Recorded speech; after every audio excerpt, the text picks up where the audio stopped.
మాతృదేవోభవ. నడుమ వచ్చిన ప్రేమ నయగారమౌను, నారీ నరుల ప్రేమ నడుమనే పోవు. నడుమ వచ్చిన ప్రేమ నయగారమౌను, నారీ నరుల ప్రేమ నడుమనే పోవు. నడక నేర్పిన ప్రేమ నడకయౌ ప్రేమ, నా తోడనే వచ్చే నా తల్లి ప్రేమ. నడక నేర్పిన ప్రేమ నడకయౌ ప్రేమ, నా తోడనే వచ్చే నా తల్లి ప్రేమ. ఇడుములందైనను ఎడబాసిపోదు, ఇంత గాయంబైన ఎడతట్టుకోదు. ఇడుములందైనను ఎడబాసిపోదు, ఇంత గాయంబైన ఎడతట్టుకోదు. కొడుకు దేవతయంచు కొలిచెడి ప్రేమ, కొడుకు దేవతయంచు కొలిచెడి ప్రేమ. గుడిగట్టలేనిది గుండెల ప్రేమ.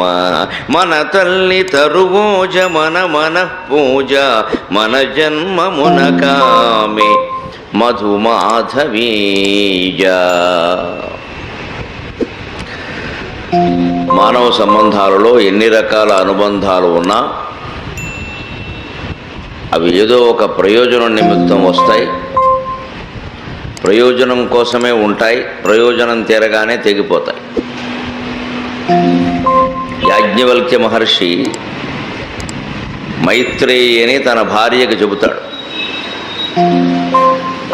ఆయన సన్యాసం పుచ్చుకుందుకు నిర్ణయించుకొని ఆస్తిపాస్తులు ఏమున్నాయో అవన్నీ భార్యకు అప్పగించేసి వెళ్ళిపోదామని చూస్తుంటే ఆ భార్య మైత్రేయి అంటుంది, ఇన్ని ఆస్తిపాస్తులని, ఇంత ఆశ్రమాన్ని, ఇంత పేరు ప్రతిష్టలని అన్నింటినీ వదిలేసి వెళ్ళిపోతున్నారు అంటే మీరు వెళ్ళి సాధించేది ఏదో ఇంతకంటే గొప్పది కదా, నాకు అదే ఇవ్వండి, ఇదేందుకు అంటుంది ఆవిడ. అంత యోగ్యురాలు మైత్రేయి అండి. గార్గి మైత్రేయి అని మన సంస్కృతిలో చాలా ఉన్నతంగా చెప్పుకోవలసిన మహిళలు. వారు ఋషులలాగే వేదమంత్రాలు దర్శించారు. విశ్వామిత్రుడు, వశిష్ఠుడు, యాజ్ఞవల్క్యుడు ఎంత గొప్పవాళ్ళో గార్గి మైత్రేయి అంత గొప్పవాడు. మంత్రదర్శనం విషయంలో కానీ, మంత్రోపదేశం విషయంలో కానీ, మంత్ర సాధన విషయంలో కానీ స్త్రీ పురుషుల మధ్య ఎటువంటి భేదము లేదు. మీరు ఎవరు చెప్పినా నమ్మక్కలేదు. స్త్రీలందరూ మంత్రజపం చేయొచ్చు, మంత్రోపదేశం కూడా చేయొచ్చు. కుంతీదేవి స్వయంగా మంత్రజపం చేసి సూర్యుడిని ప్రత్యక్షం చేసుకుంది. మళ్ళీ కుంతీదేవి మళ్ళీ మాద్రికి మంత్రోపదేశం చేసింది. అంచేతన వారికి మంత్రోపదేశం లేదు, వీరికి మంత్రోపదేశం లేదు. ఈ యోగ్యతల గురించి అనవసరంగా అహంకారాలతో పెట్టుకున్నవో తప్పితే వేరే విషయాలు కావు. అయితే తీసుకునేటప్పుడు దాని బాధ్యత దానికి ఉంటుంది. మనం ఏదో తీసుకున్నాం మన హక్కు ప్రకారమైనా సరిపోవాలి, దాని పద్ధతి ప్రకారం చేయాలంటే చెయ్యాలి కదా. ఆ మైత్రేయి ఏ పరమార్థాన్ని సేవించడానికి మీరు వెడుతున్నారో దాని గురించి చెప్పండి నాకు. ఈ ఊరికే ఈ ఆశ్రమం, ఆస్తిపాస్తులు ఇవన్నీ నాకెందుకు అంటే, నీకు ఆర్థికంగా ఏం లోటు లేకుండా చేస్తున్నాను కదా, నీ బతుకేదో నువ్వు బతకచ్చు కదా, ఎందుకు అన్నాడు ఆయన. ఎందుకంటే ఆయనకున్నంత జ్ఞాన వైరాగ్యాలు ఆవిడికి లేవని ఆయన అభిప్రాయం. మళ్ళీ అక్కడికి వెళ్ళాక మళ్ళీ ఏముండవు, పిల్లలు మనవాళ్ళు బారసాలట. నిన్నే ఫోన్ చేశాడు కొడుకు, ఒకసారి వెళ్ళి చూసి వద్దామంటే ఇక సన్యాసం అనవసరం ఇంకా. అలా అంటుందేమో ఆయన చెప్పేసి నీకేం లోటు లేకుండా నేను అన్నీ ఇచ్చేస్తున్నాను. ఆయనకి కాత్యాయని అని వేరే భార్య ఉంది. ఇద్దరు ఆయన్ని కోరి చేసుకున్న వాళ్ళే, ఆయన చేసుకోలేదు, వాళ్ళే చేసుకున్నారు. అంత జ్ఞాన సంపన్నుడు. వారు ఇష్టపడ్డారు. సరే ఇద్దరికి ఇచ్చేసాడు సమానంగా, మీరు చూసుకోండి హాయిగా అన్నాడు. కాత్యాయని పాపం సరేనండి అని చెప్పి సర్దేసుకుంది. ఆవిడకి అది కావాలి. పోన్లండి, మీ అంత జ్ఞానం నాకు లేదు, ఏదో సర్దేసుకుందాం, కోడలు ఇంకా నీళ్ళు వసుకుందాం, నేను మనవడికి అంటాను ఉంటాం చూడాలి కదా అని ఏదో అందేవాడు. మైత్రేయి అలా కాదు. మీరు ఏదో ఇవన్నీ కాదనుకుని మీరు పెడుతున్నారంటే తపస్సుకి, అదేదో ఇంతకంటే గొప్పది కదా, నాకు అదే కావాలందేవాడు. ఎందుకు అన్నిటికంటే ఇది గొప్పది ఆ జ్ఞానం అంటే అప్పుడు చెబుతాడు మైత్రేయుడు, మరి యాజ్ఞవల్క్యుడు. నవారే మైత్రేయి పత్యుః కామాయ పతిః ప్రియో భవతి ఆత్మనస్తు కామాయ పతిః ప్రియో భవతి నవారే మైత్రేయి జాయాయై కామాయ జాయా ప్రియా భవతి ఆత్మనస్తు కామాయ జాయా ప్రియా భవతి నవారే మైత్రేయి పుత్రస్య కామాయ పుత్రః ప్రియో భవతి ఆత్మనస్తు కామాయ పుత్రః ప్రియో భవతి నవారే మైత్రేయి విత్తస్య కామాయ విత్తం ప్రియం భవతి ఆత్మనస్తు కామాయ విత్తం ప్రియం భవతి నవారే మైత్రేయి సర్వస్య కామాయ సర్వం ప్రియం భవతి ఆత్మనస్తు కామాయ సర్వం ప్రియం భవతి మైత్రేయి ఆత్మా ఖల్వరే ద్రష్టవ్య శ్రోతవ్యో మంతవ్యో నిధిధ్యాసితవ్యః అని స్పష్టంగా చెబుతాడు. అందుకోసం వెళ్ళిపోతున్నాను నేను. మీ మీద ఏదో కోపం వల్ల ద్వేషం వల్ల మరో దాని వల్ల కాదు. ఏ మనిషి అయినా మరో మనిషిని ఎందుకు ప్రేమిస్తున్నాడో నిశ్చితంగా ఆలోచించండి. నాకు వారంటే ప్రేమ వీరంటే ప్రేమ అని డొల్లు కబుర్లు చెప్పడం కాదు. మా పిల్లాళ్ళు ఏంది నేను ఉండలేనండి అంటే అది పిల్లాడి మీద ప్రేమ కాదమ్మా, నీ బలహీనత. అది పాయింట్. కొత్తగా కాలేజీలో జరగానే ఒక అబ్బాయి అమ్మాయిని ప్రేమించి నీవు లేక నేను లేను అనగానే ఈ అమ్మాయి పరిపడుతుంది. ఎందుకంటే వెర్రిమోహం లేదు ప్రపంచంలో. 25 ఏళ్ళు పెంచిన తల్లిదండ్రులను మర్చిపోయేవాడు నీవు లేక నేను లేను అంటున్నట్టు రేపు ఈ అమ్మాయి ఇంకో అమ్మాయి కనపడగానే ఈ అమ్మాయిని అండో. ఇది ఆలోచించుకోవాలి. కానీ ఈ అమ్మాయిలు అబ్బాయిలు ఆ వయస్సులో టీనేజ్లో ఉండేవాళ్ళు వాళ్ళు ఎలా ఉంటారో ఎవడైనా ఇష్టంగా మాట్లాడితే చాలు, ఇంకంతే అయిపోయినట్టే లెక్క. మా నాన్న ఎప్పుడు ఇలా అనలేదు. ఎందుకంటాడమ్మా ఆయన తండ్రి, వీడెవడో లోపరగాడు, వీడు అంటాడు. ఆయన ఎందుకంటాడు? ఆయన బాధ్యత వేరు, వీడు వ్యవహారం వేరు. అదే చెబుతున్నాడు మైత్రేయుడు సరిగ్గా.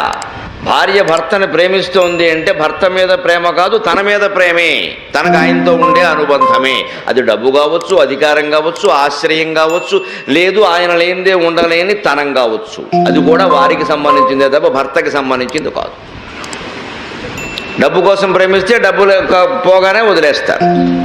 లేదు నేను మీరు లేనిదే ఉండలేను అంటే ఆయన లేనిదే కూడా ఉండగలిగిన పరిస్థితి స్వతంత్రంగా ఏర్పడితే తేడా వచ్చేస్తుంది, అనుమానమే.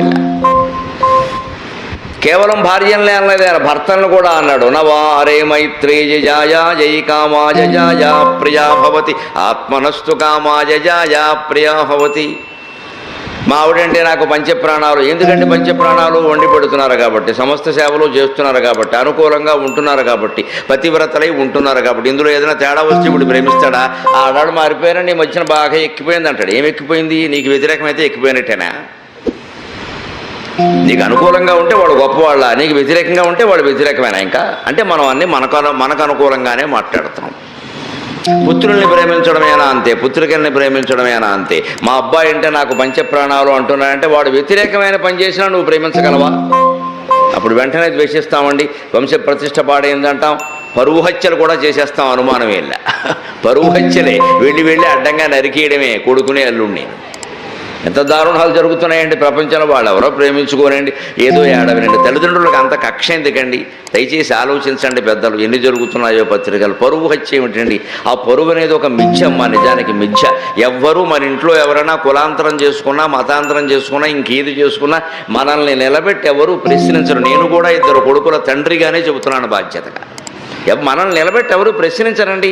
అంత పరువు పోయేది ఏం లేదన్నది. మనం కూడా దానివల్ల నష్టాలు ఉంటాయంటే చెప్పొచ్చు, తప్పేం లేదు. నష్టాలు ఉంటాయి నిజంగానే. కులాచార సంప్రదాయాలు వేరు, ఎవరు కులాచార సంప్రదాయాలు వారికి ఉంటాయి. వారు ఏదో రకరకాల పెళ్ళిళ్ళు చేసుకుంటే అవన్నీ కుదిరిపోతాయా? కానీ వాళ్ళ వయస్సులో 25 ఏళ్ల లోపైతే వేరే విషయం. 25 ఏళ్ళు దాటిన వాడు అమ్మాయి అయినా అబ్బాయి అయినా వాడు స్వతంత్ర బాధ్యతలో ఉండి ఓ నిర్ణయం తీసుకుంటే చెప్పగలిగింది చెప్పడం, లేనప్పుడు అమ్మా నమస్కారం, నీ దారి నువ్వు చూసుకో, మాకు ఇష్టం లేదు, మా ఇంటికి రావద్దు, అంతే. అంతవరకు తల్లిదండ్రులకు స్వేచ్ఛ ఉంది, హక్కు కూడా ఉంది. వారి భావాలు వారుకున్నప్పుడు వీరి భావాలు వీరుకుంటాయి. అంతేగాని ఇష్టం వచ్చిన పెళ్ళిళ్ళు చేసేసుకుని వెళ్ళిపోయే తర్వాత గర్భం ధరించాక అమ్మా కొంచెం నొప్పిగా ఉందమ్మా, ఈ కుదరదమ్మా వ్యవహారం. ఆ నొప్పి మొగుడితో చెప్పుకో. మళ్ళీ ఈ తల్లికి అరిగిపోతుంది వెంటనే, అయ్యో అయ్యో అయ్యో అయ్యో పిల్లకి నొప్పి. మరి అదేనమ్మా వ్యవహారం. అదే చెబుతున్నాడు మా యాజ్ఞవల్కుడు ఇక్కడ. మనుషులు ఎవరిని ప్రేమించినా ఏ అనుబంధాలున్నా వారి వారి స్వార్థాలు ఉన్నాయి. మన పిల్లలు మన కులానికో మన మతానికో మన ఐశ్వర్యానికో తగిన పని చెయ్యకపోతే ప్రతిష్ట పాడైంది అని మనం బాధపడుతున్నాము అంటే మనం వాళ్ళని దేనికోసం ప్రేమిస్తున్నాం? ప్రతిష్ట కోసం ప్రేమిస్తున్నాం. అలాగే వాళ్ళు మా అమ్మ నాకు దైవం, మా నాన్న అంతకంటే దైవం అని చెప్పి రోల్ మోడలు, గాడ్ ఫాదరు ఇవన్నీ మాట్లాడి ఎవడో కాలేజీలో ఓ కుర్రాడు పరిచయం కాగానే లేదా ఒక అమ్మాయి పరిచయం కానీ ఇక వాళ్ళే సర్వస్వం అని మాట్లాడుతున్నారు అంటే ఆ వయస్సులో ఆ కోరిక కలిగే వరకు మనం కనపడడం, ఆ కోరిక కలగగానే మనం పనికి రాకుండా పోయాం. అంచేత తండ్రి కొడుకుని ప్రేమించినా, కొడుకు తండ్రిని ప్రేమించినా, ప్రపంచంలో ఎవరు ఎవరిని ప్రేమించినా ప్రేమ అనేది ఒక మిథ్య. శ్రీకృష్ణుడు చెప్పిందే సరైన ప్రేమ. నిన్న ఏకాదశి స్కంధంలో ఆయన ఏమన్నాడో చెప్పాను నేను. అందరినీ ప్రేమించుము, ఎవరిని ఎందు ఆసక్తి చూపించకము అన్నాడు. అదే నిజమైన ప్రేమ.